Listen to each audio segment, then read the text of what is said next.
Justin Herbert being back at practice today, according to Daniel Popper of The Athletic, Justin did not have cleats on. He had running shoes or something like that. He did not have cleats, and I think they only did 7-on-7, no 11-on-11. So they're easing him back in. But Eric, this should be positive news for the Chargers, isn't it? That they have number 10 back.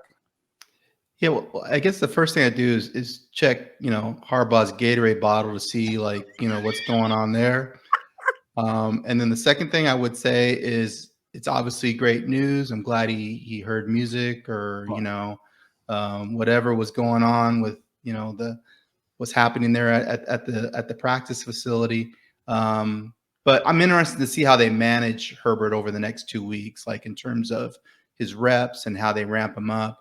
And how they continue to kind of, use Easton and Perez and other quarterbacks to kind of get ready for the season. But I would be interested to see, how Justin's moving over the next couple of weeks, and does he look kind of like his old self?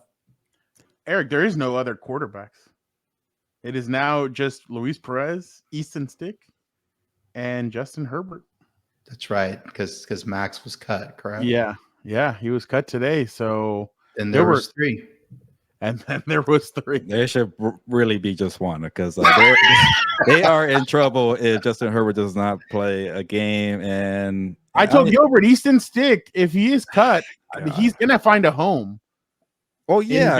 Like you mentioned, Tom Telesco, who gave him that record of most inactive games with the same team and never get waived or cut. I don't know what the hell he did there to earn that record. I'm sure it's a record, Eric. I haven't looked into it, but the most inactive game streak, it's got to be from Easton Stick. It was like 4 years, right? Something like that. Wow, that's pretty strong. I don't know. I got to look it up. But to get my points here, and first of all, if Harbaugh wants to hear music, you can play music during practice. Harbaugh, you don't like music apparently. When Herbert returns, he has to have some kind of like hallelujah and like a spotlight, go down on Justin Herbert. Would have been awesome if that happened. You need him like that. You need the son of Odin to shout out Dan and Dago there. But I guess if everything falls on Herbert, like that kind of worries me a little bit. Like it kind of feels like a top-heavy team. You got to have everything right. You got to make sure, this guy stays healthy or you're screwed. But, what can you do, Eric, at this point to get a backup because it's so late in the game?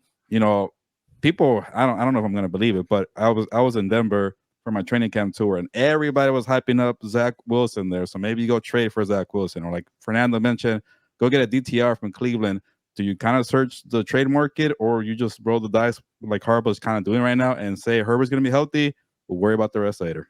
No, I definitely think during final roster cuts, you monitor the 31 other teams and see who might shake loose, who you can claim on waivers and add. And if they're better than what you have, which I think there's a good possibility of that happening, you bring them in, whether it's Zach Wilson or, somebody like Adrian Martinez that played in the UFL, was the MVP. It's competing for the third job with the Jets. There's a lot of names out there. Hundley, I think we've talked about him a little bit. PJ Walker competing for the third job with the Seahawks. I just think you look and try to, find what the best fit is in terms of maybe you get lucky and you find somebody that, is familiar with your scheme that can come in and be either a second or third guy. But ultimately, I think the Chargers are like most teams. Like if the starter goes down, you're probably in trouble. You probably don't have a chance to reach the postseason. If Mahomes goes down, do we think Carson Wentz is going to lead the Chiefs to the Super Bowl? So I was going to say Fernando's high on Carson Wentz. Well, Fernando's high on a lot of things. So I don't see Carson Wentz leading them to, the playoffs. Sorry. Anybody, if you work with Sean McVay, Fernando's going to love that quarterback. That's all it is for him. Baker, I told y'all Baker Mayfield last year, and look, if he were, hyping up Sam Darnold too. Or been watching Stetson Bennett in preseason. No, I don't watch Stetson Bennett. Gilbert already knows my assessment of Stetson Bennett. He's not good. The way he prepares pregame for the game. I think he pregames a little too much. But no, I think being in that system, I think being with Sean McVay last year could have helped Carson. I think, but Andy Reid would just simplify and scheme around Carson and try and help him out. But I agree with what you're saying in that sense. So let's just say, in a weird world, they go with whoever is left on the team. I don't believe that's going to happen because I think Harbaugh's too smart. I think Huntley would probably be their best bet if we're going somebody off of that system because he's been on the Ravens before. He has that connection. Let's just say, in a weird scenario, they're going to go with one of the two, Easton or Luis. What route would you kind of go with that? I think it would be Easton, just because he's familiar with Justin and familiar with the organization. And, I think it's important for the organization to have somebody in there that can help Justin prepare for the week. And Easton has done that, for several years. I think Luis would be better thrown into a game because he's played more football than Easton has played. When you look at how many reps he's gotten in the UFL, and obviously the UFL is not the NFL, but when you watch Luis in there, he's comfortable. He's throwing with anticipation. He has command of the huddle. He's getting guys where they need to be, even though he hasn't been running that offense for very long. The offense just seems to run smoother from my eyes watching Luis versus Easton.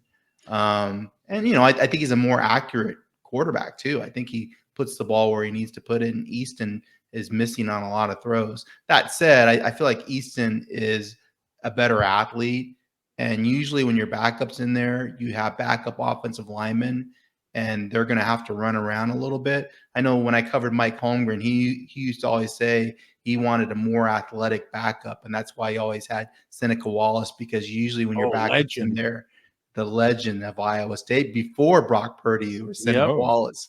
Yeah. And so he always wanted a more athletic guy that could run around a little bit, because usually the protection was going to be very good and you needed some guy that could create.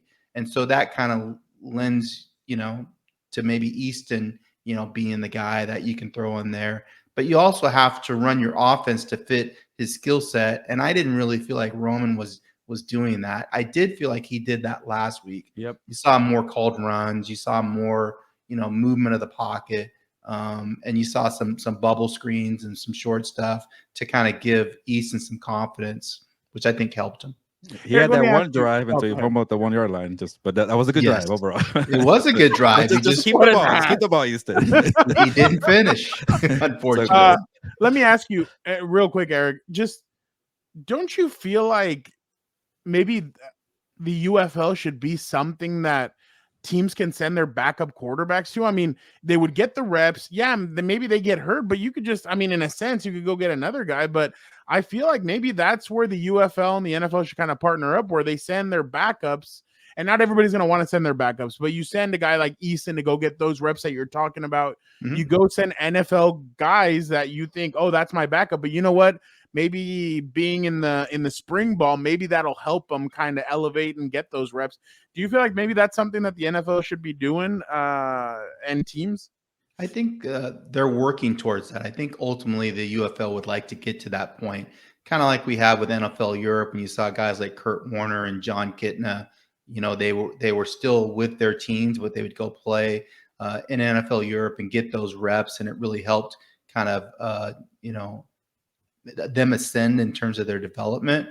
So we may see that, in 4 to 5 years. I think ultimately they want those franchises to be bought by, people within those markets, ownership groups. And then they'd like the NFL to be involved and be able to send guys down and get those reps and still have their rights, and they could come back up and play for their whatever teams they belong to.